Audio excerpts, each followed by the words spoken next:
रूस यूक्रेन युद्ध एक बार फिर निर्णायक मोड़ पर आ गया है।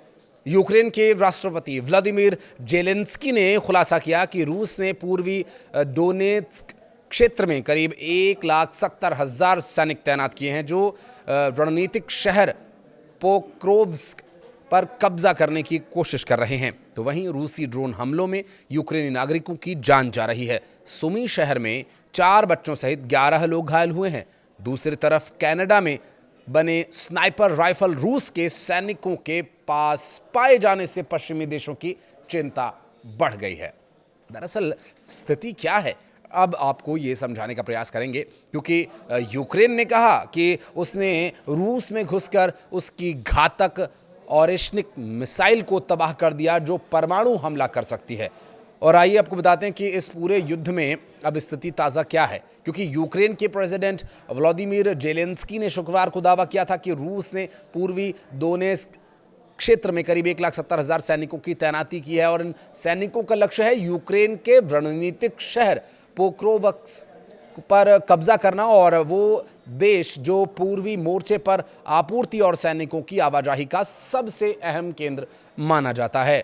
जेलेंस्की ने कहा कि पोक्रोव्स्क में स्थिति जो हालात है, जो वर्तमान स्थिति है, वो काफ़ी कठिन है। उन्होंने ये भी स्वीकार किया कि कुछ रूसी टुकड़ियां शहर में घुस आई हैं, लेकिन यूक्रेनी बल उन्हें पीछे धकेल रहे हैं। राष्ट्रपति ने रूस के उन दावों को सिरे से खारिज कर दिया जिनमें यह कहा गया था कि पोक्रोव्स्क शहर की घेराबंदी हो चुकी है। रूसी राष्ट्रपति व्लादिमीर पुतिन ने बुधवार को दावा किया था कि रूसी सेना ने पूर्वी दोनेत्स्क के पोक्रोव्स्क और उत्तर पूर्वी खार्किव के कुपियांस्क शहरों को घेर लिया है और यूक्रेनी सैनिकों को आत्मसमर्पण करने का प्रस्ताव दिया है। पुतिन ने मॉस्को के एक सैन्य अस्पताल में घायल सैनिकों से बातचीत के दौरान कहा कि रूस पत्रकारों के लिए भी सुरक्षित गलियारा खोलने को तैयार है, ताकि वे अपनी आंखों से देख सकें कि मैदान पर क्या हो रहा है। लेकिन यूक्रेन के सैन्य अधिकारियों ने इन दावों को मनगढ़ंत और काल्पनिक बताया।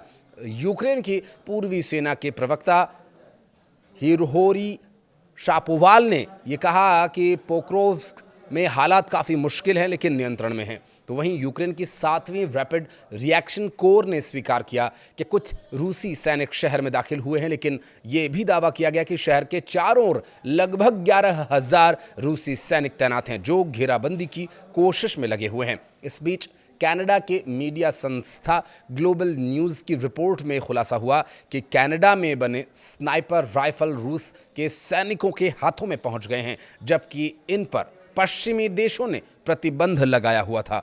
रिपोर्ट के मुताबिक कैडेक्स डिफेंस नाम की एक कंपनी की राइफल मॉस्को के ओरेल एक्सपो 2025 प्रदर्शनी में दिखाई गई और यूक्रेन युद्ध के मोर्चे पर रूसी स्नाइपर्स के पास देखी गई। जांच में यह पाया गया कि इन हथियारों को कई देशों के जरिए फिर से बेचा गया, जिससे कि प्रतिबंधों को दरकिनार किया जा सके। यूक्रेन ने भी ये दावा किया कि उसकी सेना ने रूस के भीतर ही एक परमाणु क्षमता वाली ओरेशनिक हाइपरसोनिक बैलिस्टिक मिसाइल को नष्ट कर दिया है।